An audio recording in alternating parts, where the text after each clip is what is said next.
Hello, I'm Kendra from Santo Antonius, and today I will be interviewing Maruli, Mr. Maruli, and today we will be talking about the Japanese history coming into Indonesia.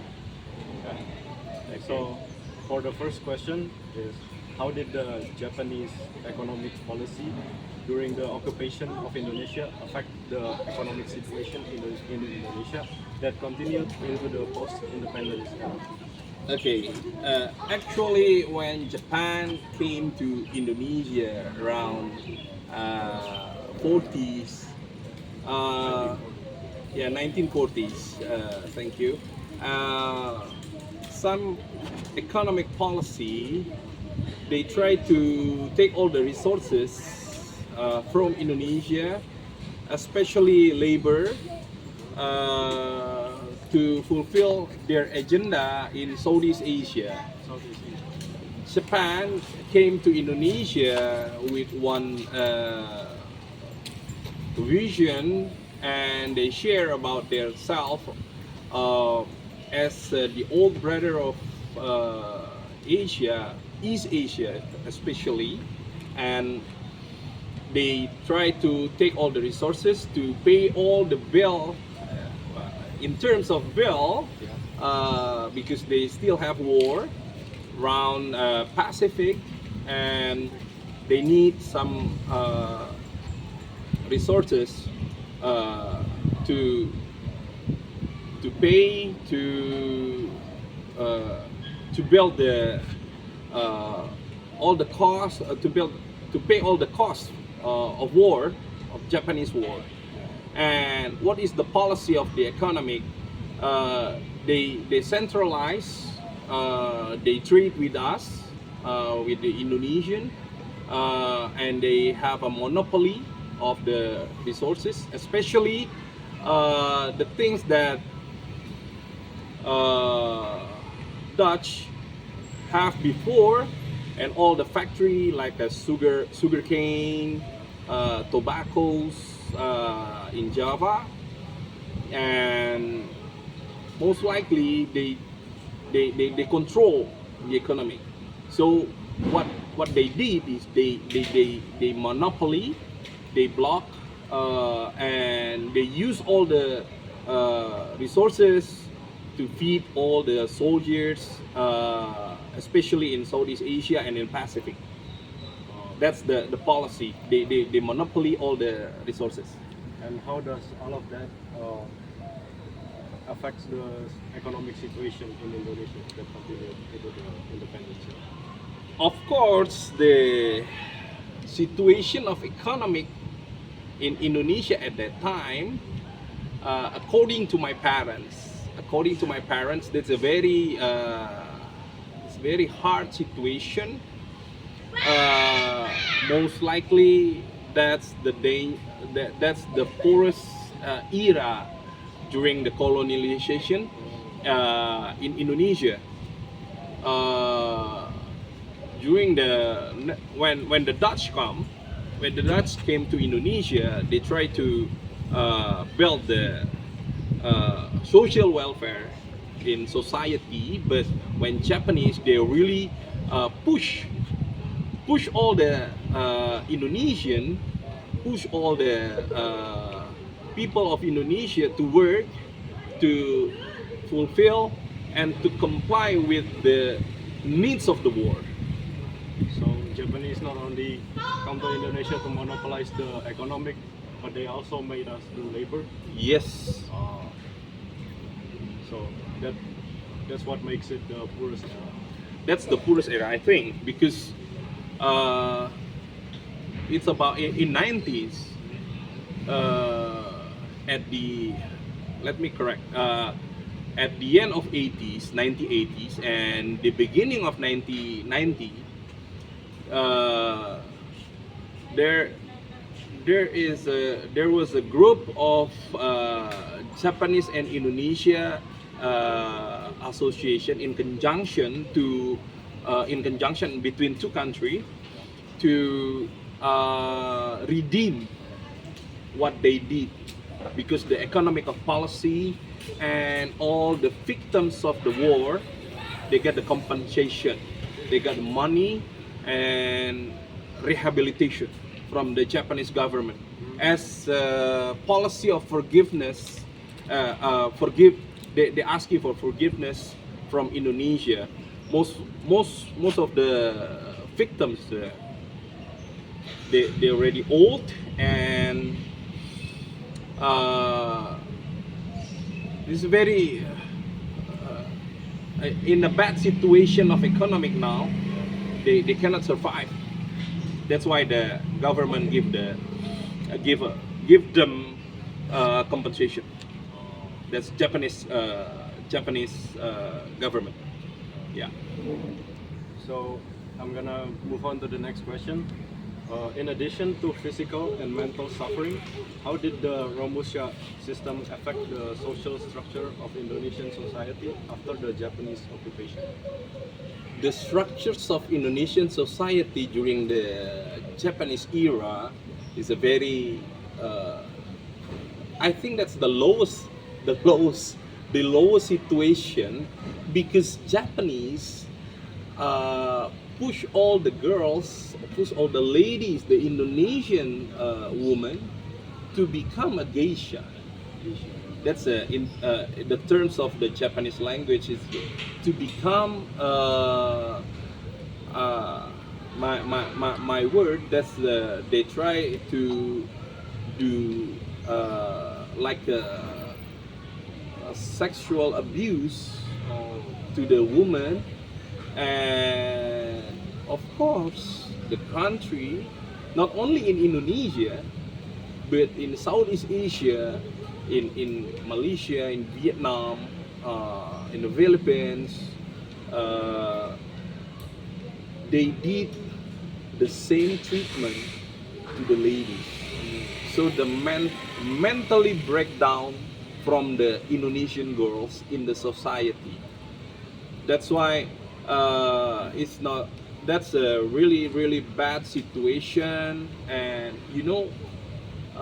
now I can share to you the situation of the society at that time. This is what I say to you is the experience from my grandparents, my parents. They saw how the Japanese press all the Indonesian. They lost their opportunity to have education. They lost the opportunity to get good welfare. But they did some a good things, I think. Because they choose some young person, especially young men, to become the soldiers. Yeah, I heard Yeah, about that. yeah, we call it peta at that time. Yeah, but now I think this one is the situation of the mental is very poor. Very cool. Yeah.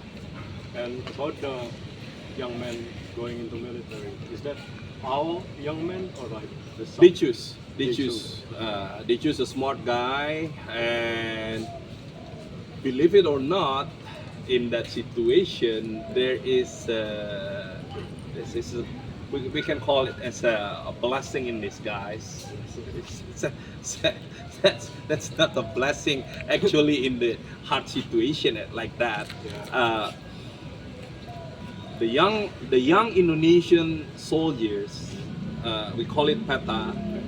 They are the embryo, and they are the starting point as the Indonesian military at that time. Oh, So we can call it is training from Japanese. yeah. We have also terms like that during the Dutch. We call it Nika, paratroopers and everything. I can share it maybe in other time. But one thing that we have to know, PETA is the embryo of the military in Indonesia during the 40s area, 1940s. Yeah. So despite all of the negatives and all of the suffering, Yeah. we still get like some of the military education from Yes. Japan. Yeah. Okay. Moving on to the next question. Okay. Is how much impact did Japanese culture propaganda have on Indonesian national identity? And were there any elements of Japanese culture that survived in Indonesia after that? Yes, yes, especially in the art of musical arts, Yeah. you should know. dancing, and at that time that we got from Japanese, and some paintings, painting skills for some people, and we can show all the things that the Japanese live in Jakarta, around the Tanah Abang. Tanah Abang. Yeah, we can saw it, and I saw also in Biak when I was traveling to Biak in Papua. I saw some pictures, even the art of simple art that they built in 1940. They even the technology of ink, ink. We Oh. yeah, ink. Oh. They share it to Indonesian in Biak. They leave it, and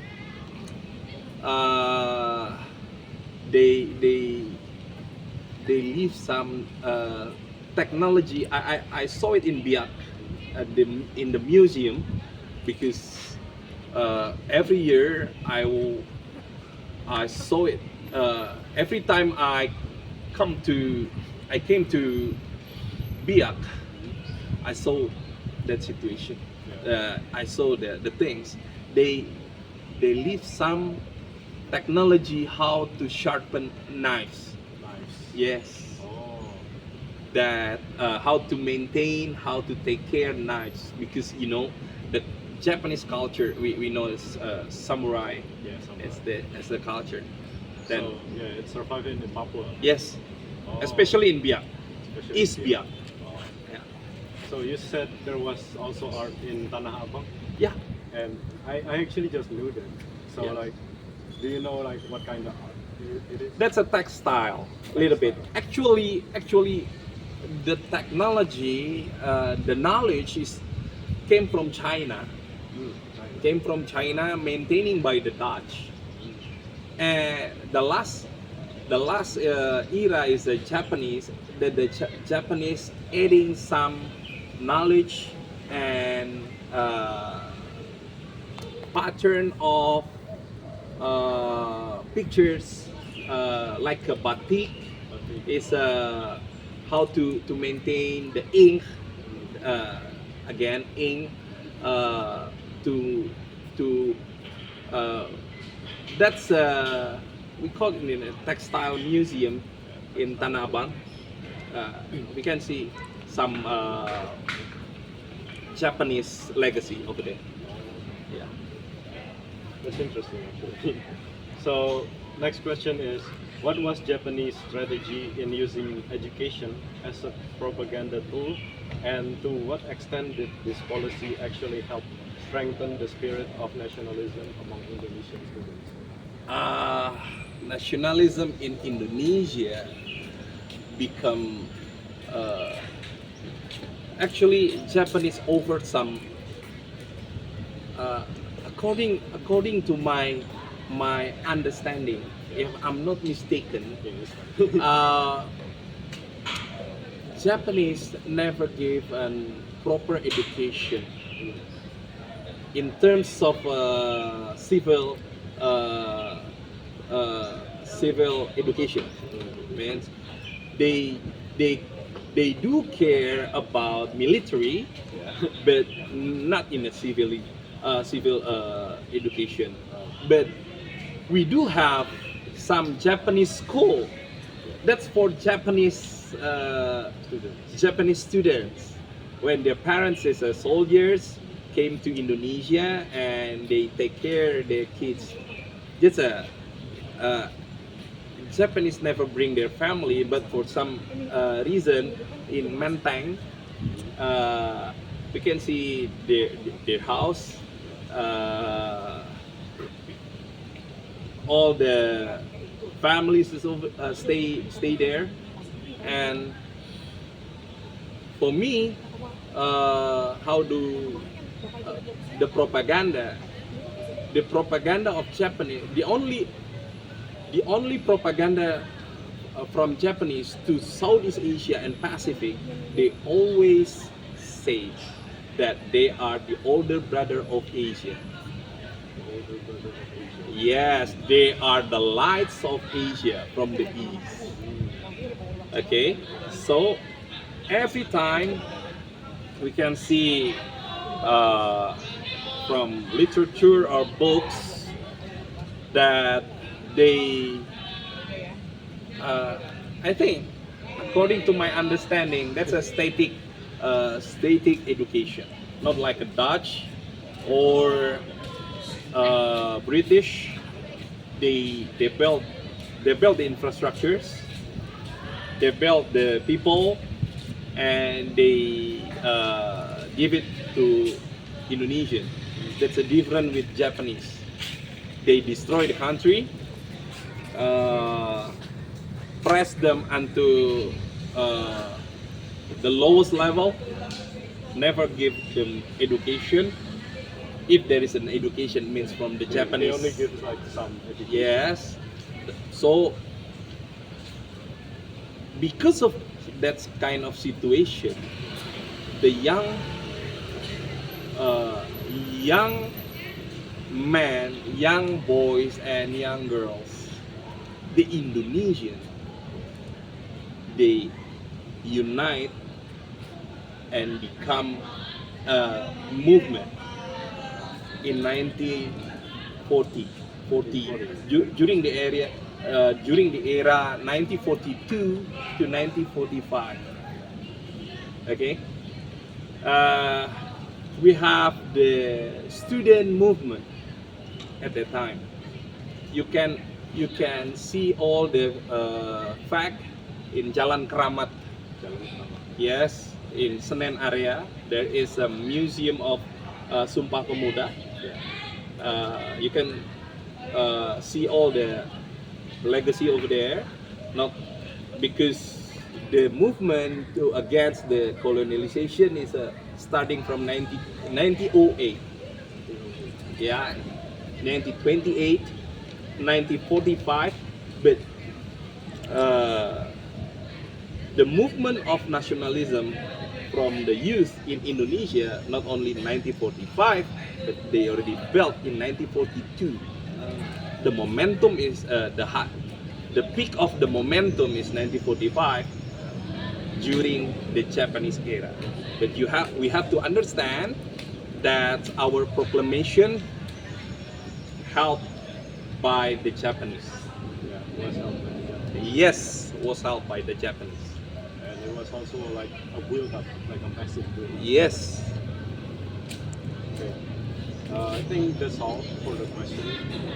Well, Kendra, I'm glad to share about it. Yeah. Thank you, Mr. Maruli, And I'm Kendra. Goodbye. bye.